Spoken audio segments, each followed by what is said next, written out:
বিসমিল্লাহির রহমানির রহিম। আজকে পড়ছি মদিনা সনদ। মদিনা সনদ নিয়ে অনেকগুলো বিষয় আমাদের ক্লিয়ার করা দরকার, তাই শুরু করছি। রাসূল সাল্লাল্লাহু আলাইহি সাল্লাম বলতেন, কোন মুসলিম কোন গোত্র থেকে এসেছে, বা কে কুরাইশ অথবা কে আউস, কে খাজরাজ বা কে ইহুদি, তা এখন আর বিবেচনাধীন নয়। বরং যখন কেউ ইসলাম গ্রহণ করবে তখন তাদের পরিচয় হবে একটাই, তা হলো মুসলিম। আর এই পরিচয়ের ওপরই ভ্রাতৃত্ববোধ প্রতিষ্ঠিত হবে। পূর্বের বংশ পরিচয় এখানে কোনো বাধা হয়ে দাঁড়াবে না। মদিনায় মুহাম্মদ সাল্লাল্লাহু আলাইহি সাল্লাম নতুন যে রাজনৈতিক ও সামাজিক বিধিবিধান প্রণয়ন করলেন, তা ইতিহাসে মদিনা সনদ হিসেবে পরিচিতি লাভ করে। এই সনদে বলা হয় অনেকগুলো বিষয়। 1 নাম্বার, মুহাম্মদ সাল্লাল্লাহু আলাইহি সাল্লামের অধীনে মদিনা ইসলামী আইনের ভিত্তিতেই পরিচালিত হবে। 2, গোটা উম্মাহ একক রাজনৈতিক সত্তা হিসেবে বিবেচিত হবে। 3, মুহাম্মদ সাল্লাল্লাহু আলাইহি সাল্লাম হবেন মদিনার অধিপতি।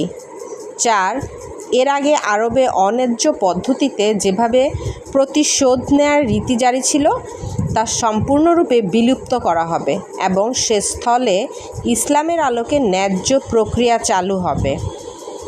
ইহুদিরা এক ধরনের বিশ্বাস লালন করে, তাদের কাছে তাদের ধর্ম আর মুসলিমদের কাছে তাদের ধর্ম হেফাজতে থাকবে। এই নীতিমালা সবার জন্য একইভাবে প্রযোজ্য থাকবে, কিন্তু কেউ যদি অপরাধ করে কিংবা বিশ্বাসঘাতকতায় লিপ্ত হয় তাহলে সে তার নিজের জন্য এবং পরিবারের জন্য ক্ষতি ডেকে আনবে। এটা হচ্ছে মদিনা সনদের ধারা। এই সনদে মদিনার ইহুদিদের তাদের ধর্ম পালনের পূর্ণ স্বাধীনতা দেওয়া হয়, তবে কিছু শর্ত ছিল। 1, হযরত মুহাম্মদ সাল্লাল্লাহু আলাইহি সাল্লামকে মদিনার নেতা হিসেবে মেনে নিতে হবে, এবং 2, কুরাইশ বা অন্য কোনো শত্রু মদিনায় আক্রমণ করলে তাদেরও মুসলিমদের সাথে মিলে মদিনাকে রক্ষা করার সংগ্রামে ঝাঁপিয়ে পড়তে হবে।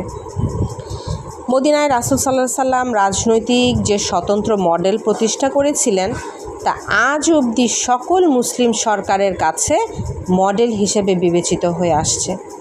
বিশেষ করে মদিনা রাষ্ট্রের সংখ্যালঘু সম্প্রদায়কে যেভাবে সম্মান ও নিরাপত্তা দেওয়া হয়েছে, আর দ্বিতীয় কোনো নজির বিশ্বের ইতিহাসে আজ অবধি দেখা যায় না।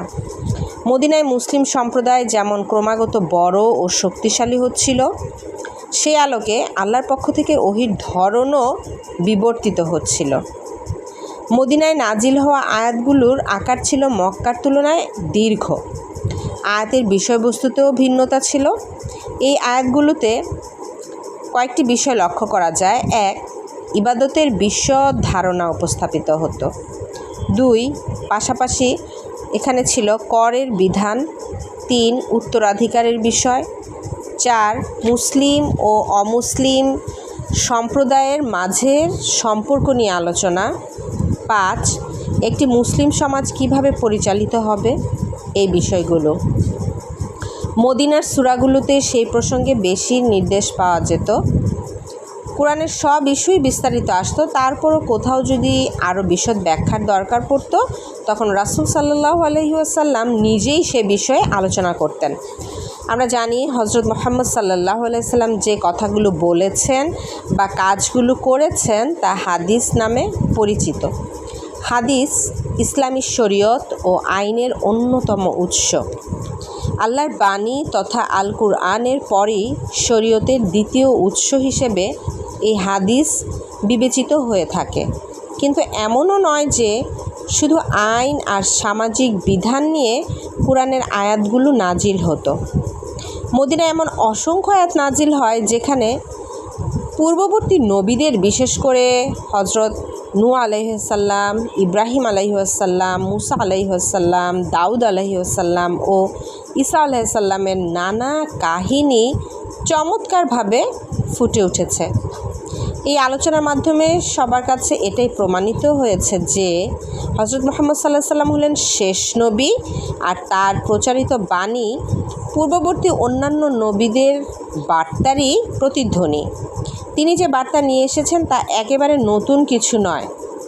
পূর্ববর্তী নবী রাসূলদের ঘটনা সম্বলিত আয়াতের অনেকগুলোই নাজিল হয় মদিনায় বসবাসরত ইহুদিদের উদ্দেশ্য করে। বাহ্যিকভাবে তাদের চিন্তাধারার সাথে মুসলিমদের অনেক মিল ছিল। উভয় সম্প্রদায় ছিল একেশ্বরবাদী। তারা একই ব্যক্তিদের নবী হিসেবে মানত। আর মুহাম্মদ সাল্লাল্লাহু আলাইহি সাল্লামের মাদানী জীবনের প্রথম দিনগুলোতে উভয় সম্প্রদায় একই কেবলা জেরুজালেমের দিকে মুখ করে ইবাদত করত। এসব সাদৃশ্য দেখে মদিনায় অনেক ইহুদিও ইসলাম গ্রহণ করে। ইহুদিদের ধর্মগ্রন্থে মাসিহা নামক এক ব্যক্তির কথা আগে থেকেই বলা ছিল। যে ইহুদিরা ইসলাম গ্রহণ করেছিল তাদের কাছে মুহাম্মদ সাল্লাল্লাহু আলাইহি সাল্লাম সেই প্রত্যাশিত মাসিহা। কিন্তু এর বাইরে আরও অনেক ইহুদি ছিল যারা মুহাম্মদ সাল্লাল্লাহু আলাইহি সাল্লামকে কখনো মেনে নেয়নি।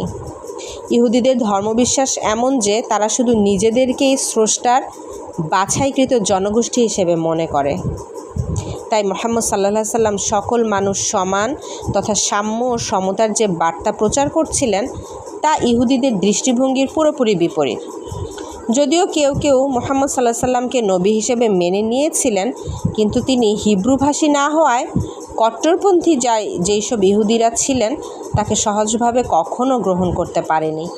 ইহুদিদের নিজেদের স্রষ্টার পছন্দসই গোষ্ঠী বিবেচনা করা আর ইসলামের সাম্যের বার্তা সার্বিকভাবে ইহুদি ও মুসলিমদের মধ্যে স্থায়ী এক উত্তেজনা ও বিভাজন তৈরি করে দেয়। আজ এতটুকুই। পরবর্তীতে থাকবে যুদ্ধ বিষয়ের আলোচনা।